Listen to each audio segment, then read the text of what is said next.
Le vendredi 20 janvier, Stéphane a officiellement été évincé des 12 coups de midi.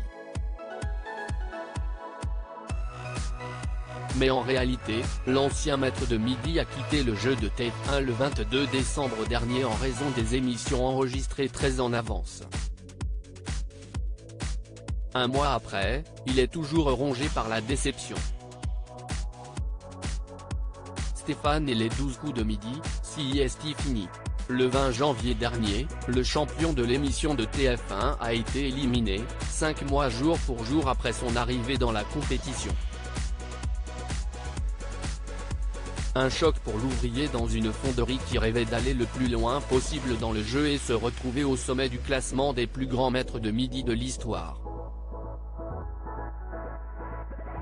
Malheureusement, le candidat originaire de la Haute-Marne a été évincé par sa concurrente, Sarah, qui ne lui a cependant pas volé son titre. C'est un certain Alexandre qui a eu cet honneur.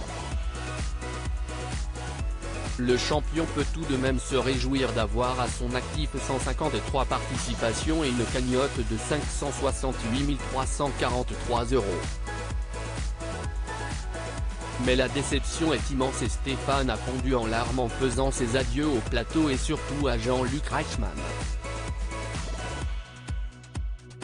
Je ne vous oublierai jamais. Désolé si j'ai du mal. D'habitude, je ne suis pas comme ça, je suis assez bourru comme mec. Là je ne peux plus supporter l'émotion, a-t-il déclaré le jour de sa chute. Stéphane toujours marqué par sa défaite aux 12 coups de midi. Si la mauvaise nouvelle est toute fraîche pour les téléspectateurs, ce n'est pas le cas pour Stéphane.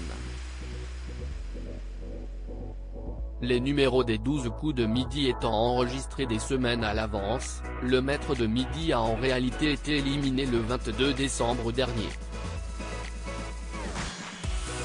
En moyenne, on tournait 5 émissions par jour, entre 13h et 22h.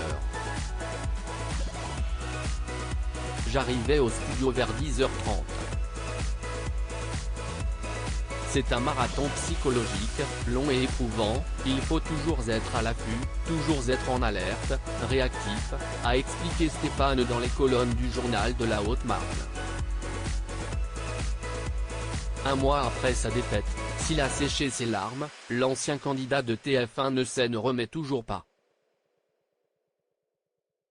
Il se dit même aigri envers lui-même. Je m'en veux tellement d'avoir échoué sur une question à ma portée. Je sais qu'à la longue, ça va disparaître, mais la blessure est encore ouverte.